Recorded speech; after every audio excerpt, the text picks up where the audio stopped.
On December 2024 in Shamata, where I had gone for a Thanksgiving ceremony for the local MCA in Nyandarua, an inspector of police hurled tear gas canister at me to create mayhem and to give room to goons to attack us.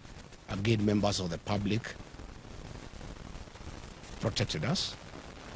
I reported this incident to the Inspector General of Police, Douglas Kaja, who is my neighbor here. Nothing has ever happened. In April 2025, I got information that William Ruto had instructed the DIG, his tribesman, Mr. Langat, to make sure there is no police presence in Mweki Church, where goons had been organized by Governor Sakaja to come and attack me and kill me within the church.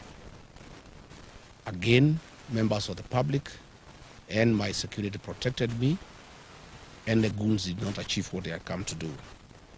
Earlier in February, goons and a police escort attacked Pastor Dorcas, my spouse, in Kabuji grounds when she was preaching, where there was a crusade.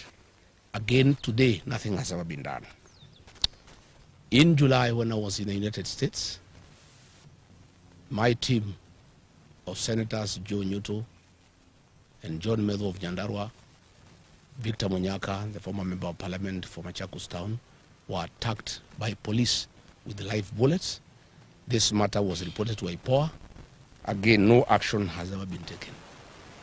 On my arrival from the United States, members of parliament in Nairobi were facilitated by Kipchumba Murkomen, the CS for Interior, had staged a very daring attack on me under police supervision. Police were supervising the attack in a helicopter from the air. And I was not allowed to address people, and I was viciously attacked. Again, no action has ever been taken. In Narok Town, during the by-elections, I went there for campaign, police officers, under the command of Betty Maina, the women rep for Muranga, and her two bodyguards, whose details I'll give later, attacked me viciously with the live ammunition and tear gas. We reported this matter. Again, nothing has ever been done.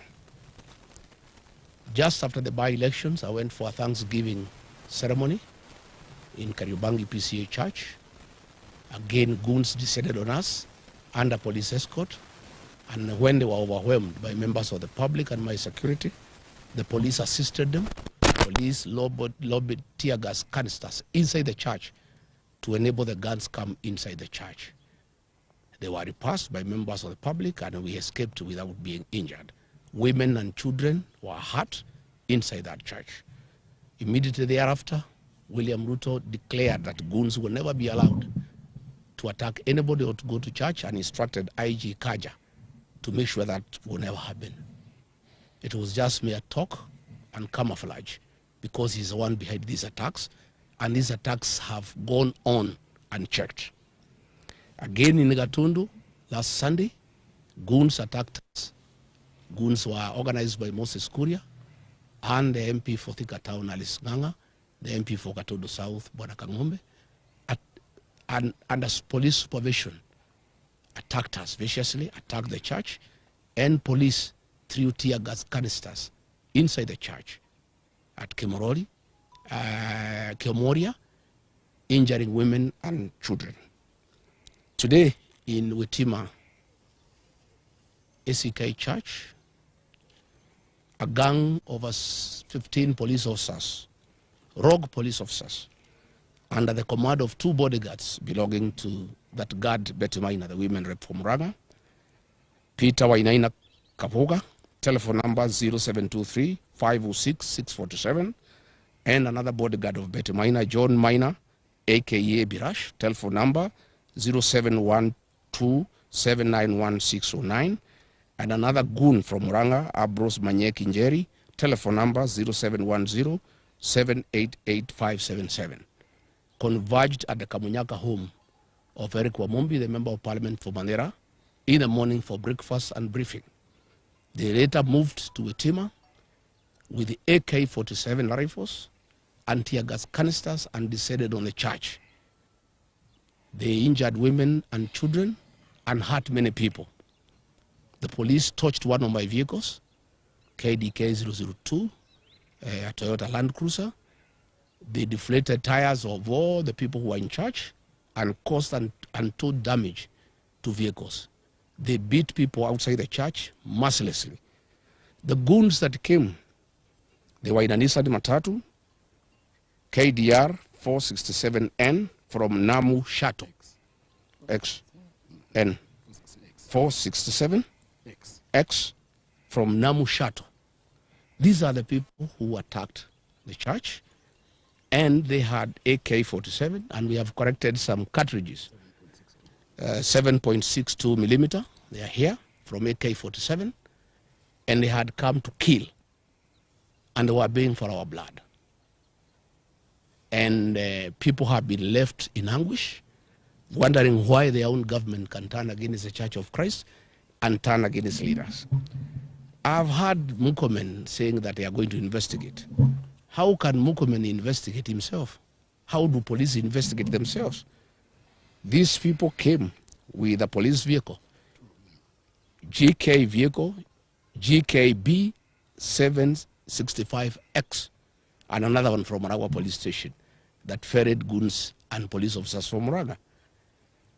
After the attack, the goons have retreated to Amombi's home in Kamunyaka, where they are now, together with the police, where they are having lunch and drinks. So Murkomen cannot tell the people of Kenya that they are going to investigate anything. The police cannot investigate themselves. These police officers are known. These officers attached to Betty Minor are the ones that attacked us in Kagio. They attacked us in Narok. They attacked Senator Nyoto in Muranga, and they have attacked us today. The vehicle's number are here, Kipchumba Murkomen. These police officers' images are circulating on social media. So what are you telling us? You have asked the IG to investigate. You cannot investigate yourself. This is a government attack, well known to Kipchumba Murkomen. Stop pretending that you are shocked that a church can be attacked. That is pretension. I want to thank the church members of Wetima ACK Church for going down on their knees and praying that we are not killed. And God heard their prayers. Although bullets were raining like heavy rain, none of us was injured. Women, of course, and children have fainted because of tear gas, but we want to thank the church. And I want to tell our people to continue praying. God is in control. God is in control, and all these things will come to pass. I want to ask Murkomen, for 40 minutes, police attacked the church. Where were the local police officers from Udaya police station? 100 meters away. Which is 200 meters away from where we were. How can an attack on a church take place with live bullets and tear gas for 40 minutes? And then the CS Interior is saying he's going to investigate. There's nothing to investigate because this attack was organized by government, by the police, and by the two members of parliament, Eric Wamumbi and his wife, and they are now with the police officers celebrating in Kamunyaka, here in Mandera. The area member of parliament. And of course, the area member of parliament for Udaya, Mheshimiwa Wainaina. I wonder why, Mheshimiwa Wainaina, you said people to attack the people who elected you. The people of Karema gave you their votes. Why would you send police to attack them in church? Let me wind up by saying the following. We are indeed not surprised that William Ruto has turned against the Church of Christ, and he has turned against women and children. This is part of his political DNA. It is in public knowledge that William Ruto organized an attack on women and children in Kiambaa Church in 2008, the first 2 days. On 2nd January 2008, children and women were burnt alive in church. It is William Ruto who organized that attack. And when he came and became our friend, we forgave him and we thought that he had changed his bad ways. But as soon as he became president, he went back to his old habits. He has a serious problem with the Church of Christ. He has a bone to pick with women and children. He attacked women and children in Mweki, PCA. He attacked women and children in Kariobangi. He attacked women and children in Gatundu. Today he has attacked women and children in Wetima. William Ruto, we had thought that you have changed your bad habit of killing women and children in church. Apparently, you have not changed. You have even become more vicious as president because now you have power, you have the police, and you have everybody to back you up. But I want to tell you, for every life lost, for every attack on women and children, God is seeing you, and God will punish you. We want to appeal to the international community to come through for Kenya. William Ruto is setting the stage for civil strife ahead of the elections because he knows he's losing. He wants Kenya to be like Tanzania or like Uganda. I want to tell William Ruto, Kenya cannot be Uganda and it cannot be Tanzania. We want to call on the international community who are our friends to come through for Kenya. This impunity by William Ruto, setting the stage for civil war ahead of the elections, must be checked because the people will not take it. And what has happened today has set the temperatures extremely high. The people are agitated. And I want to tell William Ruto, my former boss and friend, I understand your frustration that you have lost the mountain and you are trying to do everything to regain it. But this is not the way.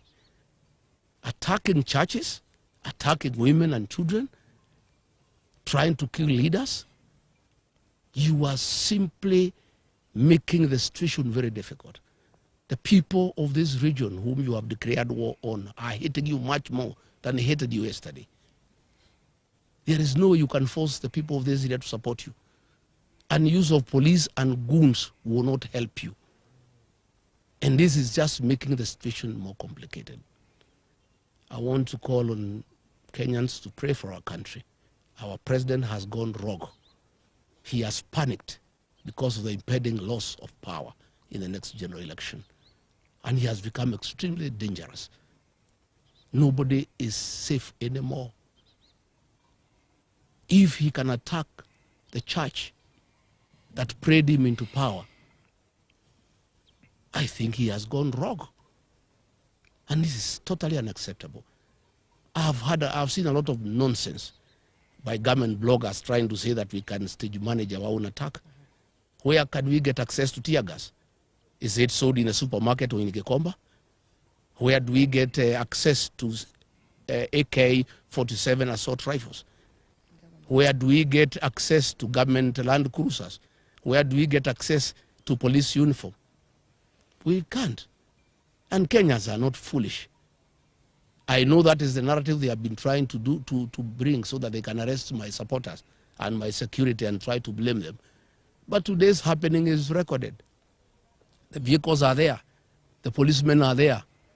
The ones in uniform, the ones in civilian. It's all recorded, the tear gas canisters, the cartridges. Please, Kipchumba Murkomen, don't play around with the minds of Kenyans.